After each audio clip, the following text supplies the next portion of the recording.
Imagine आपने अभी एक फुल प्लेट बिरयानी खाई। अगले 30 मिनट में आपकी बॉडी के अंदर एक जंग होने वाली है। आपका ब्लड शुगर रॉकेट की तरह ऊपर जा रहा है और आपकी इंसुलिन चिल्लाते हुए पीछे भाग रहा है। डॉक्टर कहते हैं वेट लॉस करो, न्यूट्रिशनिस्ट कहती है कीटो डाइट करो। But what if I told you कि लेटेस्ट रिसर्च के हिसाब से आपको जिम में घंटों पसीना बहाने की कोई जरूरत नहीं है। नमस्ते दोस्तों, मैं हूं डॉक्टर प्रतिष्ठा श्रीवास्तव। आज हम बात करेंगे उस एक साइंटिफिक ट्रिक के बारे में जो आपके खाने को जहर बनने से रोक सकती है। नो एक्सपेंसिव पिल्स, नो स्टार्विंग्स, सिर्फ ग्रेविटी और टाइमिंग का खेल है। Let's reverse insulin resistance together. सबसे पहले विलेन को समझो। इंसुलिन रेजिस्टेंस का मतलब है आपके सेल्स के दरवाजे बंद हो गए हैं।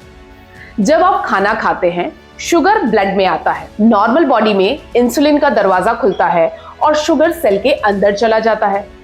बट आपकी बॉडी में तो वो दरवाजा बंद है और हम इस आग में घी कैसे डालते हैं?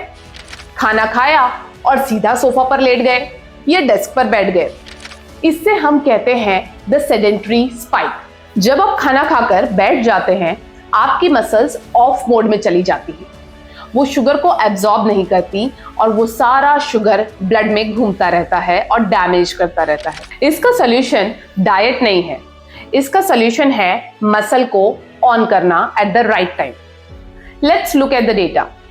2024 और 2025 की मल्टीपल स्टडीज एक ही चीज कंफर्म करती हैं। What's the trick? Light movement immediately after eating and when to do? Within 30 to 45 minutes of your first bite. And why do you want to do that? Because this is when glucose peak happens. जब आप चलते हैं, even slowly, आपकी leg muscles, especially calf muscles, contract होती हैं। Science कहता है कि कॉन्ट्रैक्टिंग मसल्स इंसुलिन के बिना भी शुगर को एब्जॉर्ब कर सकती हैं। Yes, you heard it right. आप इंसुलिन को बाईपास कर रहे हैं। सो जब आप खाने के बाद 10 मिनट चलते हैं, आप बेसिकली अपनी बॉडी को एक सेकेंड टैंक दे रहे हैं शुगर को स्टोर करने के लिए। Result, sugar spikes 30 to 40% down हो सकते हैं। इंसुलिन पर लोड कम होता है और पैनक्रियाज को आराम मिलता है। तो अब आपको करना क्या है? मैं आपको मैराथन भागने को नहीं बोल रही हूं। Follow this simple 3 step protocol. Step number 1, the 30 minute window rule. खाना खत्म होने के बाद आपके पास 30 मिनट का विंडो है। वेट मत करो। बर्तन धोने हैं, अभी धो लो। फोन पे बात करनी है, चलते हुए करो। Step number 2, the 10 minute sweet spot host.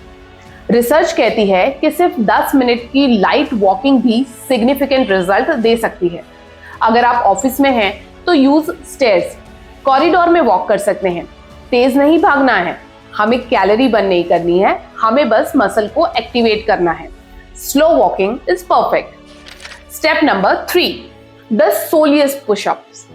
अगर आप मीटिंग में हैं और उठ नहीं सकते, so do the soleus pushup. बैठे बैठे अपने हील्स को उठाओ और नीचे रखो। एक रीसेंट स्टडी ने दिखाया है कि ये छोटी सी मूवमेंट भी शुगर मेटाबॉलिज्म को ड्रास्टिकली इंप्रूव करती है। चॉइस सिंपल है।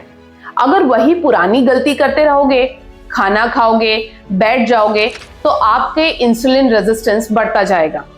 कुछ सालों में दवाई की डोज बढ़ने लगेगी। बस अपनी लाइफ में ये 10 मिनट रूल ऐड कर लो। हर मील के बाद थोड़ा सा मूवमेंट करो। आप नोटिस करोगे कि फूड कोमा, यानी कि खाने के बाद जो तुरंत नींद आने लगी थी, वो भी अब गायब हो गई है। एनर्जी बढ़ने लगेगी और अगले 3 महीने में HbA1c नीचे आना शुरू हो जाएगा। डायबिटीज एक लाइफस्टाइल डिजीज है और उसका सॉल्यूशन मूवमेंट में छुपा हुआ है। लेजी नहीं, स्मार्ट बनिए। अगर आप चाहते हैं कि मैं top 5 Indian breakfast for diabetics पे वीडियो बनाऊं, तो नीचे कमेंट में लिखिए ब्रेकफास्ट और मैं वो वीडियो जरूर बनाऊंगी। इस वीडियो को उन लोगों के साथ शेयर करें जो खाना खाते ही तुरंत सो जाते हैं। Stay happy, stay healthy, and I will see you in the next video. Till then, keep moving.